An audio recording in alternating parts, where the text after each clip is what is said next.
We are back for the weekly close. It has been a wild day in the markets, and if you are an American idiot, it's a pretty good day to have a green day because this is a terrible joke that I just made, and we are seeing markets absolutely rip. Bonds are ripping, but to some of the jobs day to tell us a different story. We're going to get into it today here on Money Never Sleeps.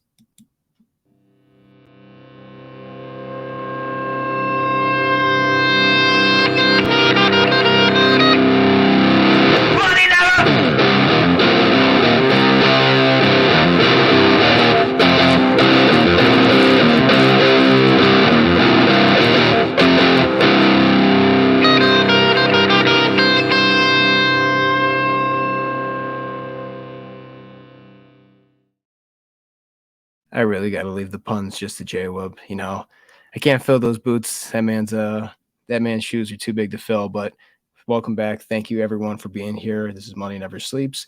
Appreciate you all for coming back every day this week. For me and House being here. Once again, before we get in, appreciate if you smash that like button, give us a follow, retweet, share us on social media. And remember that we are not financial advisors. Anything we say is 100% our opinions. We can't give you financial advice. We're just doing this because we love talking about the markets, especially when they're as crazy as they are today, because we got a lot of data, seeing a lot of price fluctuation, both in TradFi and crypto. And I'm excited to get into it. How are we doing today on the weekly close? Doing well. Yeah, I mean, it's been an interesting day watching the charts, watching the markets. Yeah, got a little bit banged up with a rib injury, but other than that, it's we're clear eyes, full hearts, can't lose. Yeah, man. Sorry about the rib. Hope it heals. Got some good thing the markets are closed the next 2 days, except for crypto, so you can at least recover that way.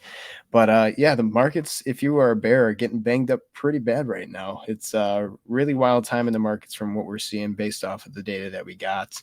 So if you didn't know, the unemployment data came in this morning along with some of the non-farm payrolls. I'm going to pull up some of that right now. We're going to take a look and see that the unemployment rate was expected to come in at 3.7%. We did better. We did 3.8%, right? But that's not the part that I think is most important. I think the really interesting thing is the fact that we were expecting 170,000 non-farm payroll jobs to be added in September, 36,000. And if you are Joe Biden, you are on, CNN touting how great this is, and this is 100% part of Bidenomics. And it's really funny because, yeah, obviously adding jobs is a great thing, but at the same time, it's like, but it's not a great thing if you're the Fed. And you have to remember that this is probably an expectation that you kind of didn't want to exceed. They did way, way worse than they probably should have. I mean, it's almost double what they were anticipating. So it's not a great number. I also saw that number of jobs that were full-time jobs had decreased in terms of openings. And we also saw that a lot of part-time positions are continuing to open up here, which I know is no surprise. We are heading into the Q4, which tends to be the holiday months. You get a lot of seasonal part-time workers in a lot of these industries. I know retail, for the most part, is probably going to be the one that's seeing the most of those positions being added.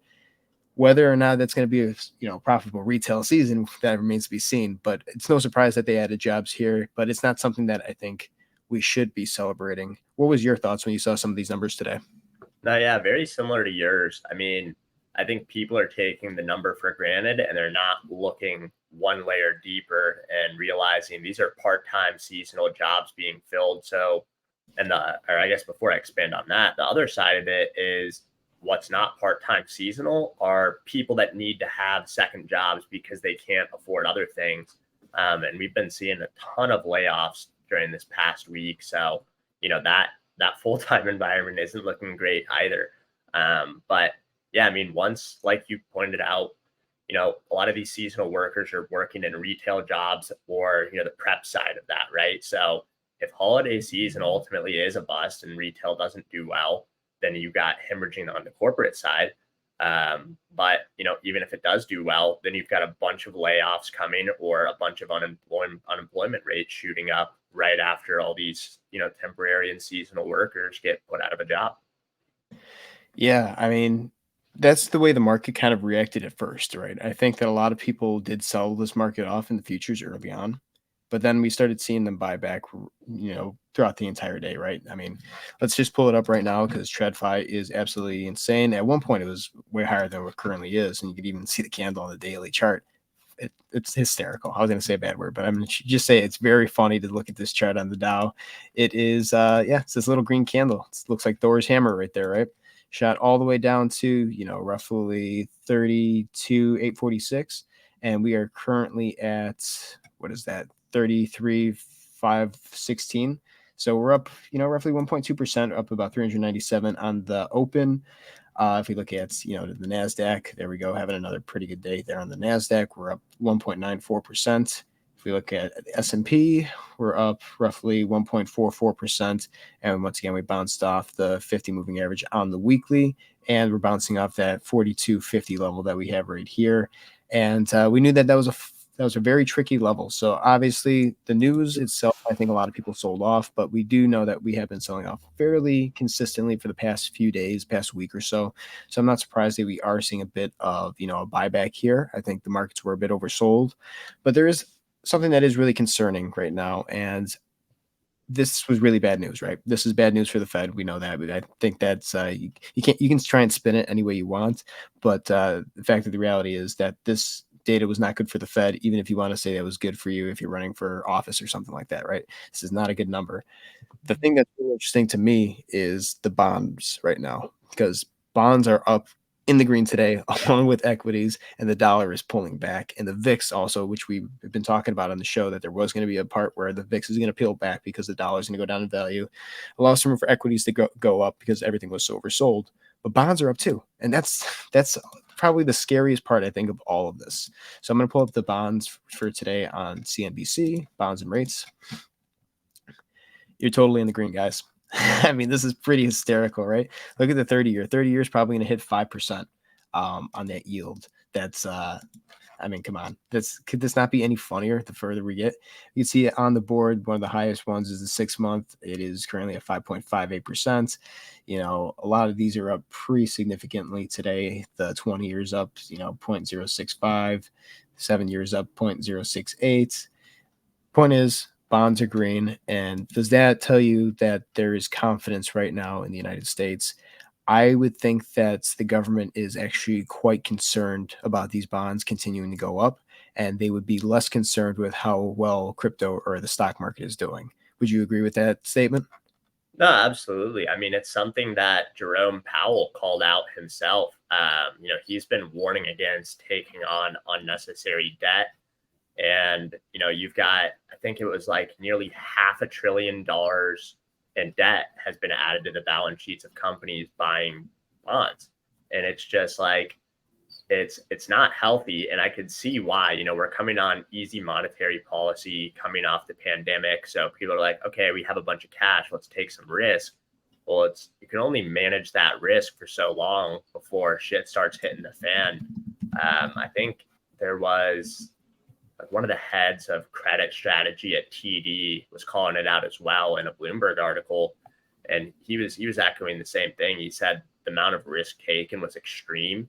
And once you start hitting those levels, something's going to blow up. And, we saw something earlier with Silicon Valley Bank and Signature Bank earlier in the year. I mean, it wasn't the same kind of debt. It was more leveraged real estate debt. But I mean, it's the same principle, right? I mean, you have so much debt, all of a sudden interest rates start rising. And that's ultimately what Powell is going to have to do. I mean, he was showing his hand to everyone else saying, don't do this. Otherwise, we're going to have to do the bad thing that's going to hurt you. And everyone else just got so greedy and it's like, no, we're still going to do it anyways. That 5% yield, that's looking nice every month. And ultimately, that may not end in the best scenario for a lot of those companies. Definitely. And here's the thing, when I look at both the treasuries, bonds, and the equity market, and when you see stocks continuing to go up, right? Even though they had a bit of a pullback in the last week or so, they are going up with U.S. Treasuries, the yields, and we've seen how much everything is up given on the year with the Treasuries and the bonds. Kind of tells me that in one way or another, they're very concerned that these bonds are going to continue to rise, and that's a very scary thing because obviously people are going to there's just going to be a point where people are going to be very confident in the market, even though they probably shouldn't be. And to save the bond market, they're probably going to need equities to sell off, right? Again, a lot of this U.S. debt, that's kind of how the the United States operates, right? They're able to function. We're seeing issues with China actually selling off a ton of U.S. treasuries, and I think that's part of the reason why, you know, they are some of these bonds, some of these yields are so lucrative, right? I mean, 5% guaranteed, fuck it, why not, right? It's is That's kind of the place that we are in, but this also exacerbates the greater issue of we're spending too much. There's definitely too much euphoria in the market. People are willing to spend more, and like you said, with a lot of these companies, they're just taking on debt, and it's like, what the fuck? You're pretty much doing everything that Powell is asking you not to do, and it's just making his job 100% harder. And again, I'm not defending Powell at this point. I think those guys are just waiting for something to happen, because I don't know what move they have left, given how bad everything has pretty much accelerated in these past 3 months. But yeah, I think that there's a good chance that in order for the bond market to kind of be saved, we're going to have to see a major sell off in equities. And I know I'm not the only one that's of this opinion. I'm seeing a lot of people finally start to talk about this too on both Twitter, Bloomberg, CNBC. It's kind of just something that has to happen. Whether it happens, whether there's a squeeze in the treasuries, which probably could happen very soon, and we start to see the market, tumble from that, it remains, we'll just keep our eye on it. But there's a lot of warning signs out there right now that are telling us that, okay, something bad is ahead of us, because this is 100% not sustainable in any given market, especially at one that's as unhealthy as the current U.S. government, or U.S. economy. My bad. Mm-hmm. No, absolutely. And you brought up China, and on that note, I think it's important to know we're at the lowest trade deficit with China we've had in the past 2 months. It shrank to, let's see here, like $22.7 billion. And at the same time, China's share of U.S. goods that they're importing has dropped to the lowest level since 2005, coinciding with them selling off T-bills. So it's showing like maybe not an absolute call out, but China is, losing some faith in the U.S. Yeah, and it's really wild too, because with that narrative, a lot of people think that, okay, the U.S., the dollar is probably going to tank from here, right? Unfortunately, it's kind of the opposite too, Mm-hmm. because as we talked about yesterday, there's a lot of issues in manufacturing up in Europe. We know that there's a issue in Asia where we're seeing inflation and deflation depending on what nation is currently going through whatever economic hardship post COVID. I'll just leave it at that, because I'm not allowed to say certain words on Twitter for certain countries. But I definitely think that we are in a place where the dollar is, I mean, the US is pretty much the last resort when it comes to the world, right? If something bad is happening in another country, well, the US dollar is a pretty good safe haven. There's a reason why the dollar has been going up for 12 months as opposed to the euro, which has been declining like crazy recently. Been seeing, I mean, come on, the yen is 150 yen to one US dollar.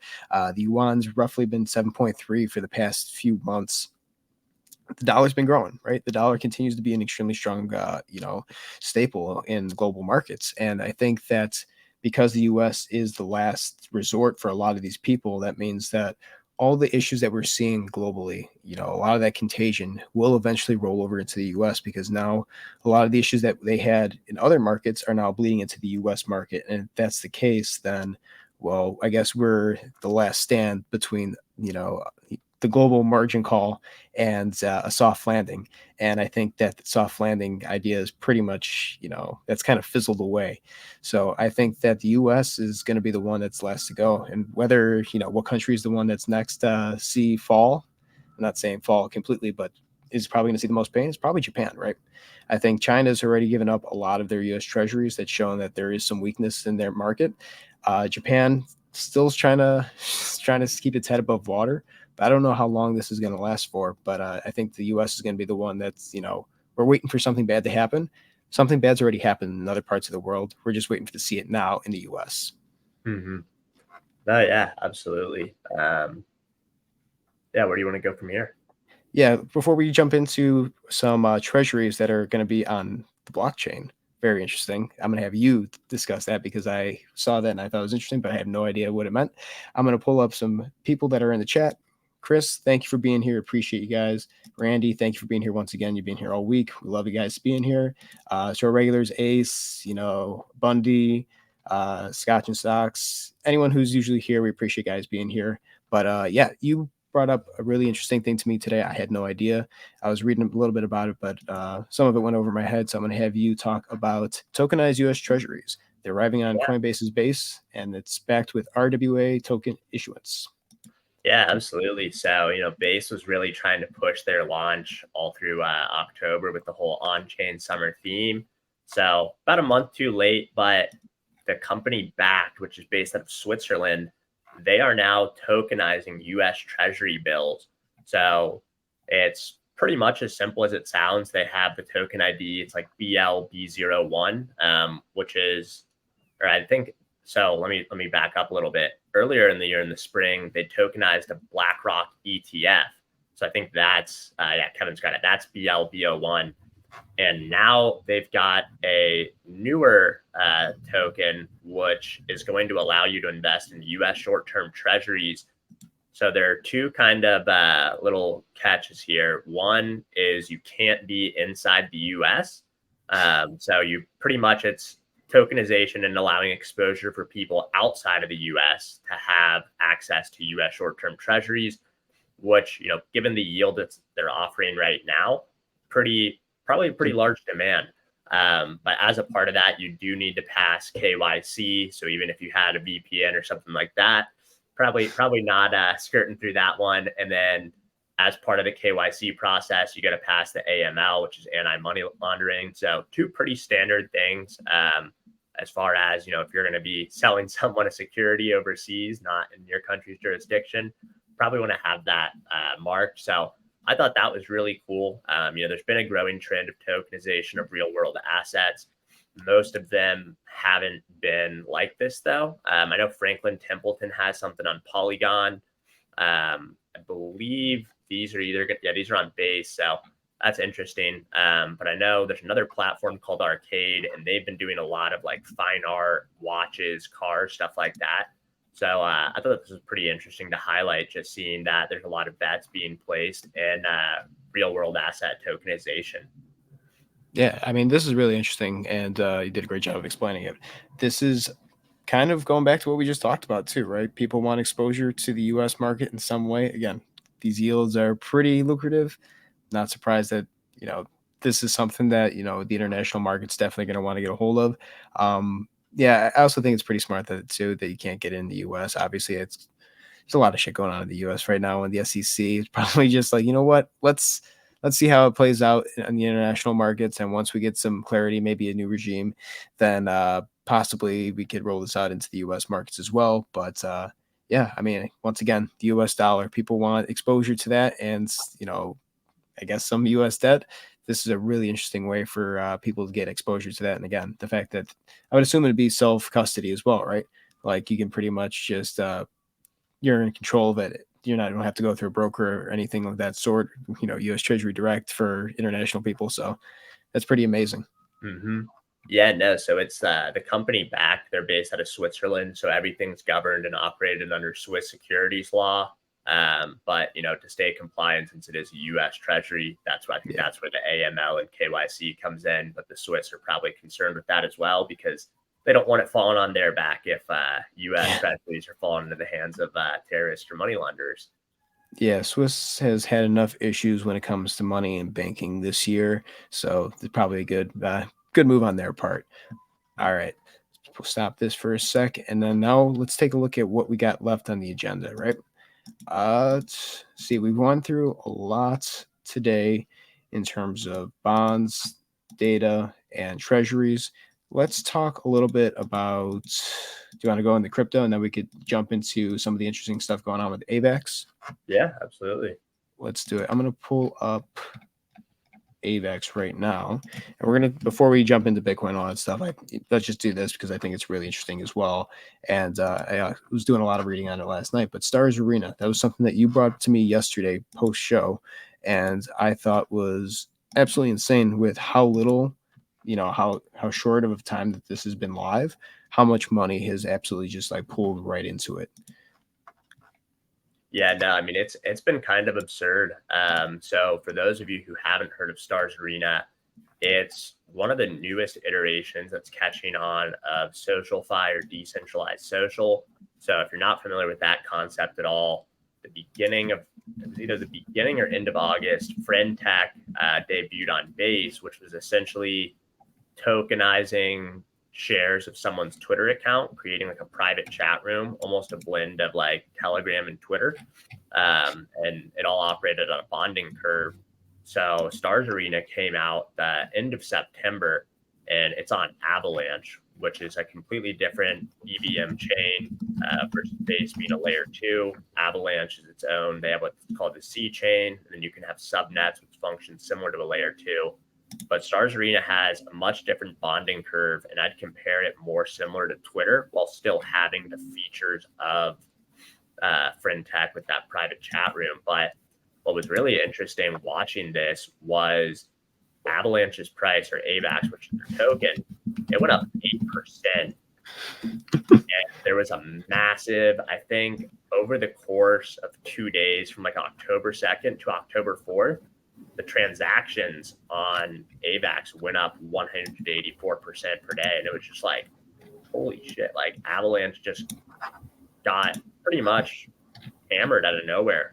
Like I have a lot of friends who have dabbled in crypto for a while, and they've heard of Avalanche, but they don't really know what it is, or they've heard of the token, and they're just like, why would I buy it? Like, what's the use?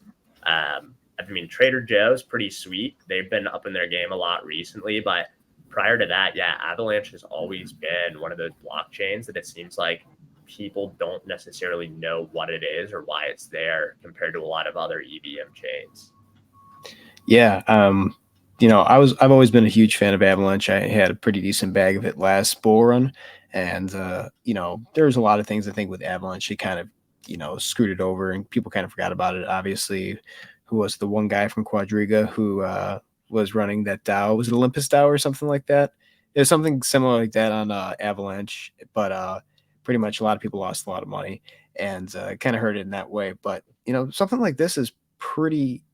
I think they picked a perfect chain for it too because AVAX is so fast, and again, this is something that I think could really help grow the ecosystem on AVAX as well. And like you said, Trader Joe is one of the best DEXs out there in my opinion for one of these chains that isn't one of the big ones. But I really enjoy Avalanche. I was taking a look at this. Obviously, there was a lot of issues with Friend.tech. We've realized in the past few weeks, recent days. But this could, I say I have an issue with saying it could be huge right now because I know what's coming in the greater global markets. But I do think that, this is bringing some excitement pre, drop in the market that maybe when the market is extremely low, people might be picking up bags of AVAX. They might say, you know what, there could be a lot of stuff that could be built on this, and this could grow the market cap. And again, I guess the user base of the AVAX chain to the point where it's like, all right, maybe this is something that's going to thrive very similar to how Solana thrived in the last market, right? Mm-hmm. I really do think that AVAX is one that is worth checking out. I'm not going to tell you to pick it up. I definitely have my targets for it, and I could pull it up down here. But I think that what we're seeing with Stars Arena is a very good step in the right direction for a chain that's probably going to have a pretty good share of the marketplace going into the next bull run. Yeah, and I think, one thing that'll also bring a lot of attention to AVAX is their subnets are very attractive to companies that are building games in or using blockchain, building on3 games, or anything that requires gas transactions. Because if your target is to ultimately be, a high volume game, you've got thousands or hundreds of thousands of daily active players. That also means hundreds of thousands to millions of daily transactions. So if you're floating that cost, or if you're having your users float that cost, you want that to be at the smallest price possible. And we've seen, companies like the Merit Circle DAO have created dedicated subnets, and they've got, as if I checked this morning, like 91 million of cash and cash equivalents in their treasury, and they've been investing in a bunch of games. So yeah, I think it's definitely something to pay attention to. And Stars Arena may be that thing to bring people over. Now, I don't know whether Friend.tech or Stars Arena last, longer than the next month to 6 months, or if they're the ones that stay forever.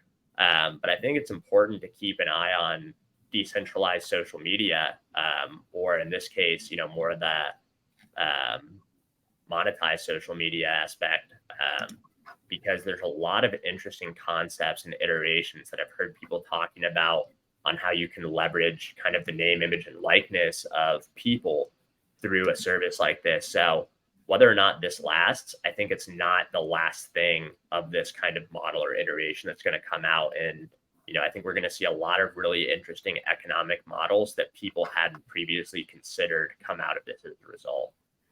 Yeah, absolutely. And here's the thing with, obviously social media 100% has been such a huge part for, a lot of people in crypto, NFTs. And I don't mean social media as in like Instagram. I mean Twitter, pretty much. Twitter, Discord, the important shit that we all like, that keeps us anonymous for the most part. Um, there was kind of a hope that a lot of this would have a use case someday, right? A lot of people were hoping that blockchain technology we get to a point where it's like, okay, how can we integrate this with, some type of app? We've been waiting for dApps for years, and finally they're starting to arrive to the point where it's like, okay, this is closer to what we were hoping back in Mm-hmm. 2020, right? So yeah, I think that this is definitely going to be, I guess, something that we're going to continue to see develop and grow in this space. And I think with every iteration, it's just going to keep getting better. But again, I'm very happy to see this stuff building in the bear market right now because this is just pretty much telling you, hey, this might be part of the direction that we're going to keep an eye on. And this is like very similar to how, everyone was going in the AI bubble, that's pulled back fairly well so far. When we do see these market drops, there's opportunity to get into these projects that we're seeing. Like, okay, I think this is going to be a great idea. 2, 3 years from now, how can I maximize my opportunity to get in at a level where I think that I can definitely benefit and grow with this platform, this project, this sector of cryptocurrency, or dApps or in any way, and maximize profit. And I think that's seeing stuff like this in a bear market is always a good thing. Always keep that in the back of your minds. But I do want to pull up AVAX right now and just show you some levels that are really interesting. So AVAX is a really interesting chart. We can see that there's a massive line of resistance right here that we're kind of bouncing off of, and I think that's part of the reason why we're not shooting up higher. We wicked up and we got rejected. There's just a lot of resistance in this area between 1120 and like 1050.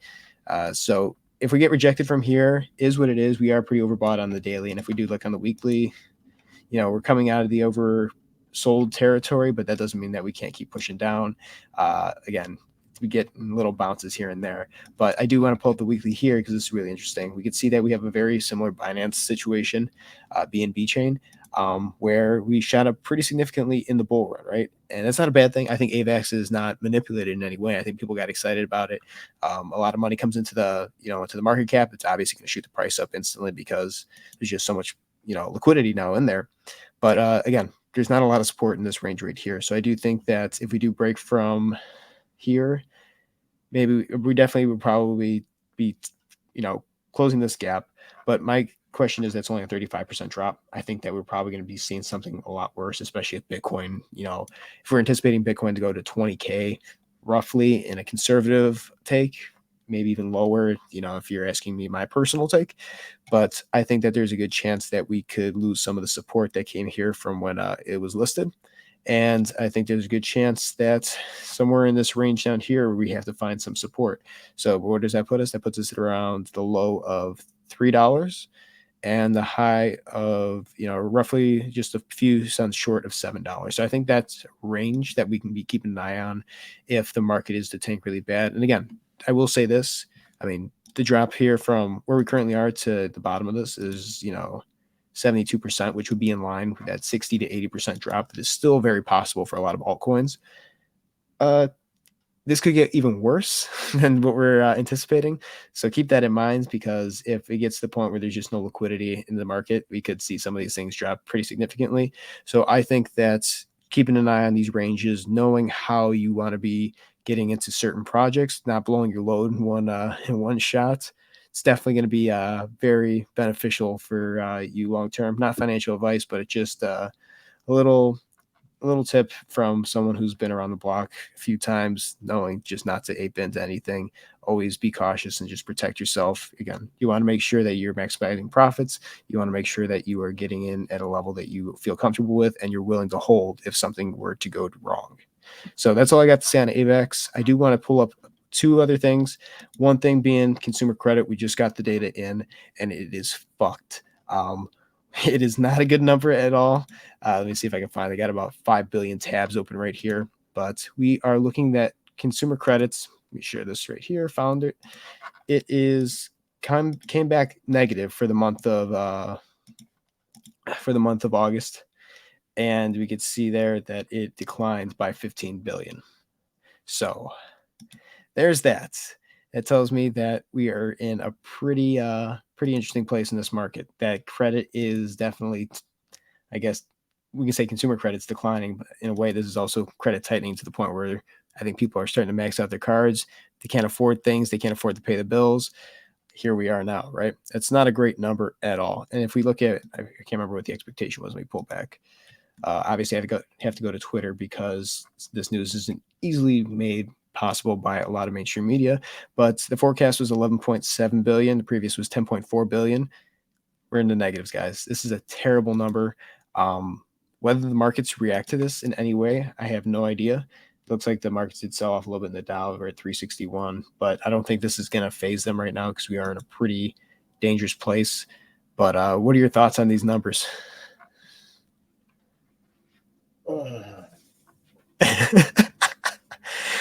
Is that your rib or is that the number? I think it's a little bit of both. Like that number almost just made my ribs start hurting more. Like, I mean, I threw up in my mouth. That's really not good. I mean, that is happy holidays, guys. Yep. I mean, I think this is really turning into spooky season now. We're no longer in October. We've entered spooky season. I think the only thing that's bound to go up this month is consumer debt.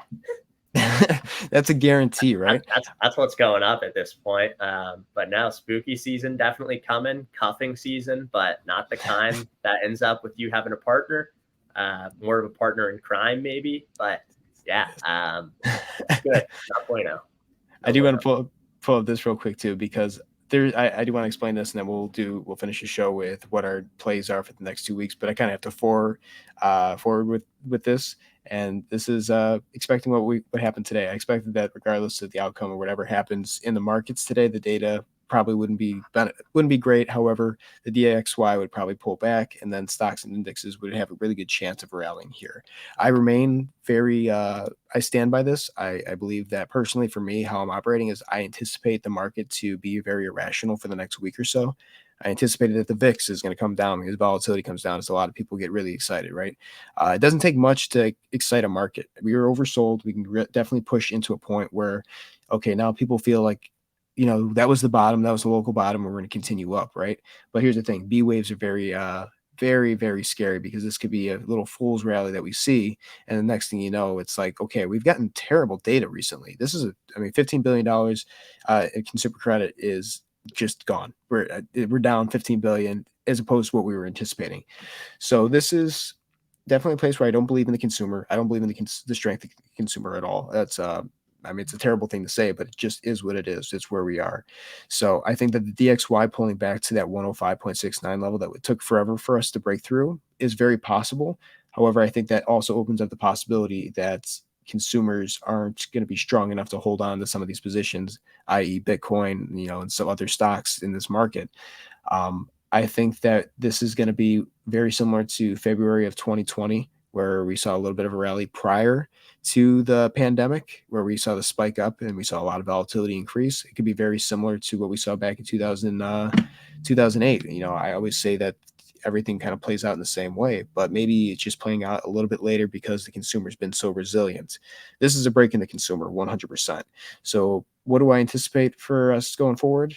Probably irrationality, and you can make a believer out of anyone as long as that chart is green, and people really need to be aware of that because this could get ugly before you know it. And I used to say it all the time on the show. I haven't said it in a while, but it'll happen when you least expect it.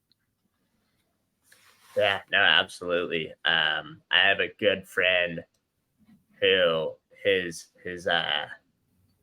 words of wisdom pretty much every time we stopped, every time we would end a call was stay liquid, my friends. And this is definitely an opportunity where the advice has never rung more true. I think me personally, I'm looking to wait until we see that carnage that you and I have been anticipating. And yeah, then I think it's alt season for me. I've got some alts that I've been eyeing that I'd like to get some exposure to. And then other than that, maybe just open up some provisions to liquidity pools. That's a good play. I think for the next, it's kind of hard for me. But again, if the market's going to be irrational, it's just giving me more time to, okay, I guess if I'm bearish and the market's going to go up from here, maybe people are going to underestimate some of these options and they're going to put some of these options at stupid levels, right? Maybe I'll be Mm-hmm. able to scalp some really good opportunities for, extremely cheap because people think, okay, no, now we're going up. So now let me charge my contracts going up higher for calls and stuff like that. Well, some of these puts are, I guess, drop in value pretty significantly. So that's what I'm kind of keeping an eye on. I'm going to take advantage of this. If the market's going to go up and be stupid, be my guest. I'm just going to continue to build my positions. I think the UVIX, which I found out last night, apparently is doing a reverse stock split on Mm-hmm. October 13th. Seems pretty convenient that it's happening around the time that there might be a lot of volatility coming in the next few months. But I guess if the UVIX decides to pull back and as the VIX pulls back, then I think that's just another opportunity for me personally to get in. I still think that volatility is going to be extremely, there's going to be carnage. Again, this number today and unemployment, increasing a little bit, but then adding that many jobs, this is just making the job for the Fed harder. Rates are going to stay higher for longer. I think that we're in a place where, you have to take it, even when things don't work out your way, they're not happening the way you are, as long as you stay solvent, you're liquid, like your friend would say, there's opportunities to continue building positions, and I think that's going to be my focus. VIX, shorting banks, credit card companies, I think is one thing that I'm adding on to. I got into that Discover trade, so I'm going to hold on to that for the next 6 to 8 months, and then you know just continuing to stay up on crypto because I don't really want to be in crypto right now. I think that's a very fair assessment considering how Oh many yeah. liquidations have been going on. Um, I'm happy with my short positions. I got in at a good level, and yeah, I'm just not going to mess with that. I'm going to let that thing play out, and I think my focus is going to be on TradFi for the time being. Yeah, no, that's wise. Before we shut it down, just to show why both of us have kind of talked about pre-show, we're not making too many crypto moves. Just look at the Bitcoin and ETH charts. Like they just don't make sense. It's 100% manipulation, man. And I'll put it this way: it's manipulation, man. But I won't tell you who it is. I think that's all you have to kind of know. It's hey, man. He said Safu, and that was good enough for me. But this is this is not a market that I'm going to be trying to short term trade. I got in a little bit earlier. Obviously, just I got some cash on the exchange in case something bad were to happen. But I think that money's drying up quick. We're ranging in a zone that we probably should have broken from weeks, not if not months ago. And consumers have less money. So who's pushing the price up, especially if credit is tightening? Well, I think we know who that is. So I think we're going to leave it at that. Thanks again, everyone, for being here. It's been a great week. I've had such a great time with House. We've had some really good shows in the past few days, and I'm always excited to learn from someone who definitely has an interesting perspective on this market. Obviously, I'm 100% on technical analysis, so always good to have you, man, and learn from you. Everyone that's been here, appreciate you guys being here. Don't forget to like, subscribe, comment. If you missed the show, we always put the recaps up. Make sure you keep up with us on the weekends with Twitter because anything could happen. You want to stay up to date. Money never sleeps. You guys know that. And again, not financial advice for anything we say here today. Stay safe. Make sure that you are. Don't be dumb. I think that's probably the best thing, but none of you are. You guys are all bright individuals. So, yeah, be careful out there. We're definitely in spooky season, and I want everyone to take care. All right. See you guys Monday. Randy, take care. Have a good one.